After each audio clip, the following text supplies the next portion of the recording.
안녕하세요, 여러분. 굿모닝 행정학 진행하는 여러분의 영디 최영희입니다. 자, 예산의 종류 들어갔었죠. 이 부분에 관한 내용들을 좀 볼 건데요. 일반회계, 특별회계, 기금부터 시작해서 우리 성인지 예산, 조세출 예산, 자본 예산까지 쭉 보는 파트입니다. 예산의 다양한 종류들을 쭉 한번 정리해 보기 위한 내용이고요. 사실 빈칸 채우기보다는 뒤에 선지 문제, OX가 정말 많습니다. 요걸 다시 한번 확인한다는 생각으로 저랑 같이 해주시면 될 것 같아요. 자, 1번부터 들어갑시다. 자, 일반회계. 제가 일반회계가 가장 메인이 되는 정부의 살림살이라고 얘기를 했죠. 일반적으로 조세 수입을 통해 세입이 나타납니다.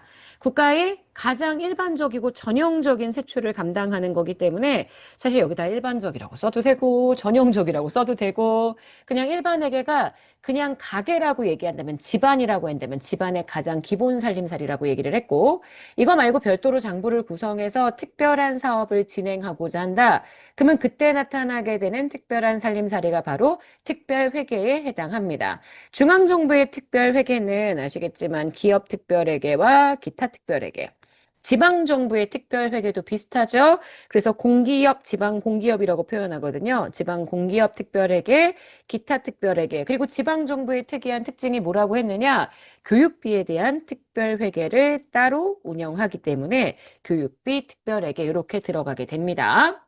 자, 그 다음 기금. 제가 기금을 예산에 넣지 않은 이유 이야기했었죠. 기금을 좀 탄력적으로 운영할 수 있게끔 해주기 위해서 예산에 따로 넣지 않는다라고 얘기를 했습니다. 그래서 금융성 기금이다. 30% 범위 내에서 국회의 심의 의결 없이 주요 항목에 대한 지출 금액의 변경이 가능했고, 이 금융성 기금을 제외한 나머지 기금을 비금융성 기금이라고 얘기를 합니다.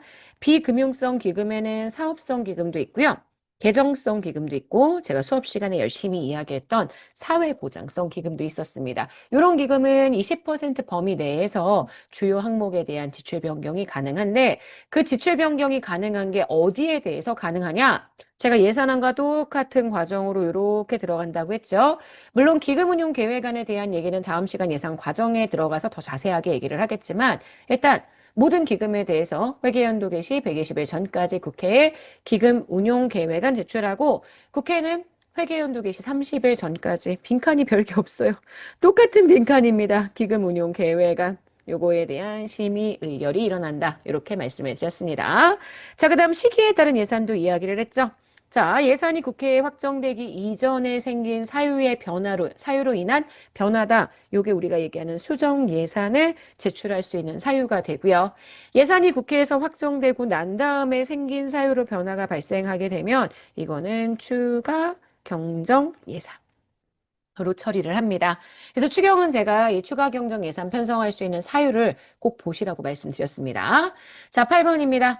회계연도 개시 전까지 국회에서 예산이 의결되지 못하는 경우 전년도 예산에 준해서 나머지는 국회의 의결 받아야 되는데 이 예산은 국회의 의결 없이도 집행할 수 있다라고 얘기했죠. 우리가 그 예산을 준예산이라고 설명했습니다. 그래서 8번의 빈칸에 들어가는 내용은 준예산입니다. 9번입니다. 정부의 모든 재정 활동을 포함시켜서 체계적으로 분류해서 표시합니다. 재정이 국민 경제에 미치는 효과를 파악하기 위한 예산 혹은 우리가 이걸 재정이라고 이야기한다면 제가 통합 재정 혹은 통합 예산 이렇게 표현한다고 얘기했습니다. 정부의 여기가 포인트죠. 모든 재정 활동을 포함시켜서 체계적으로 분류한다. 이게 가장 핵심이 됩니다. 자, 다음 넘어갈까요? 통합재정에 들어가는 거 제가 일반 정부라고 얘기했습니다. 중앙정부, 그 다음 지방정부. 일반회계, 특별회계, 기금, 교육비 특별회계, 세입세출 외에 발생하는 거래도 통합재정 내에는 포함이 됩니다. 이 통합재정에 포함되지 않는 것, 회계, 기금 사이의 내부 거래, 차입, 채무 상환 등을 통한 보정 거래, 이걸 제외하고 현재 통합재정을 작성하기 때문에 제가 총계의 개념이 아니라 순계의 개념이라고 말씀을 드렸었죠. 자, 그 다음 나머지 예산들 얘기해 볼까요? 성인지 예산도 했고, 온실가스 감축인지 예산도 했습니다. 성인지 예산은 기획재정부 장관, 기획재정부 장관, 여성가족부 장관, 이들이 작성한 기준에 따라 보고서를 만드는 거라고 얘기를 했고요. 중앙관서의 장이 작성을 합니다. 온실가스 감축인지 예산은 제가 따로 빈칸을 넣지는 않았지만 기재부 장관과 환경부 장관이 협의한 작성 기준에 따라 중앙관서의 장이 작성한다. 이렇게 얘기를 했습니다. 그 다음 13번입니다. 조세 지출은 국가가 경제적, 사회적 목적을 달성하기 위해서 조세에 대한 감면을 해주는 정책입니다. 그래서 조세 감면을 해주기 때문에 이게 일종의 보조금 지급과 동일한 효과를 가지게 된다. 제가 이렇게 얘기를 했었죠. 자, 14번입니다. 정부 예산을 경상과 자본으로 구분해서 불경기 시에 자본 지출을 공채에 의해서 충당하게 만들어주는 제도, 기본적으로 개정을 두 가지로 운영해서 불경기에 대한 대응책을 만들어주기 위한 스웨덴에서 만들어진 예산 제도는 자본 예산 제도입니다. 자, 여기까지 해서 예산의 종류들을 쭉 연결해서 정리를 했고요. 우리 빈칸 채우기 다 했으니까 OX도 한번 풀어보도록 하겠습니다. 자, 일단 첫 번째 선지입니다. 일반회계 세입은 원칙적으로 조세 수입, 세출은 국가 사업을 위한 기본적인 경비 지출로 구성이 됩니다. 맞는 선지가 되고요. 특별회계는 일반회계와 구분할 필요가 있을 때, 일반회계와 구분해서 격리할 필요가 있을 때 설치되죠. 일반회계로부터의 전입이 금지되느냐? 아닙니다. 상호 자유로운 전출입이 가능하다고 말씀을 드렸고요. 3번입니다. 특별회계 예산은 일반회계 예산과 달리 국회의 심의 의결 받지 않는다. 말도 안 됩니다. 예산은 국회의 심의 의결 받고요. 기금도 마찬가지로 심의 의결을 받습니다. 다만 기금은 기금에 대한 기금에 대한 기금 운용 계획안의 일정 부분을 자유롭게 운영할 수 있다라고 얘기를 했었기 때문에 예산들에 비해서는 자율성과 탄력성이 높다고 얘기할 수 있습니다. 기금은 그래서 국가가 특정한 목적을 위해 특정한 자금을, 요게 포인트라고 했어요. 신축적 운용할 필요가 있을 때 법률로 설치한다고 했고요. 기금은 특정 수입과 특정 지출을 연계합니다. 통일성의 원칙을 위배하게 되죠. 그래서 그런 맥락에서는 특별회계와 공통점을 가지고 있다. 이렇게 보셔야 되고요. 자, 기재부 장관은 회계연도마다 전체 기금 중에 3분의 1 이상의 기금에 대해 대통령령으로 정하는 바에 따라 그 운용 실태에 대해서 조사하고 평가해야 한다. 25년 9급에 출제가 되었던 내용입니다. 경기 침체, 대량 실업, 남북관계 변화, 경제 협력과 같은 대내외 여건에 중대한 변화가 발생했거나 발생할 우려가 있다. 이거는 추가 경정 예산의 편성 사유가 됩니다. 자, 우리나라는 새로운 회계 연도가 개시될 때까지 예산안이 국회에서 의결되지 못했다. 요거를 우리가 예산의 불성립이라고 표현했죠.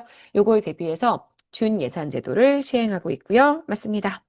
자, 중앙정부의 통합재정 규모, 일반회계, 특별회계, 기금, 세입세출로 파악되지 않았었던 항목까지 모두 다 더하지만 내부거래와 보존거래는 제외하는 순기의 개념으로 계산합니다. 맞습니다. 제가 통합재정 관련된 지표들에 대한 이야기를 하면서 기획재정부에서 국가재정 규모 파악할 때 지출 방식, 지출을 어떻게 산정하느냐 이렇게 얘기했죠. 그래서 경상적인 지출, 자본적인 지출, 융자적인 지출 세 가지를 모두 합산해서 계산한다라고 얘기했습니다. 통합재정 기출 규모는 여기에서 융자 회수를 빼주면 되는 거 기억하시죠? 자, 넘깁시다. 정부는 예산이 남성과 여성에게 미치는 효과를 평가하고 그 결과를 정부 예산 편성에 반영하기 위해서 노력해야 합니다. 성인지 예산 제도의 일환이고요. 온실가스 감축인지 예산서에서도요. 온실가스 감축에 대한 기대 효과, 성과 목표, 효과 분석 등을 포함하게 됩니다. 감축인지 예산서에 들어가는 내용입니다. 예산 지출이 직접적인 예산 집행이라면 조세 지출은 세제상의 혜택을 통한 간접적인 지출의 성격을 띱니다. 맞고요. 자, 제일 마지막 국공채. 사회 간접 자본 관련된 사업이나 시설로 인해서 편익을 얻게 된다. 그러면 후세대도 비용을 분담하기 때문에 세대 간의 형평성을 훼손시킨다. 오히려 국공채는 후세대의 비용 부담을 꾀하기 때문에 세대 간의 형평성을 더욱더 크게 만들 수 있다. 이렇게 보셔야 되겠죠? X가 됩니다. 자, 예산에 대한 전체적인 내용들을 다 한번 점검해 봤는데요. OX가 꽤 많죠. 이게 단독 문제로 출제되는 것보다 여러 가지 선지들이 끼워 넣어서 문제를 출제하는 경우들이 많기 때문에 헷갈릴 수 있는 내용들이 많아서 제가 일부러 좀 많이 구성을 했습니다. 여러분들 OX 잘 풀어보시면서 예산의 유형 잘 정리해 주셨으면 좋겠고요. 저희 오늘 굿모닝 행정학을 여기까지 해서 마무리하도록 하겠습니다. 내일은 예산 제도와 예산 이론으로 들어가도록 하겠습니다. 여러분, 오늘 하루 정말 여러분 거고요. 내일 아침에 만날게요. 여러분, 안녕.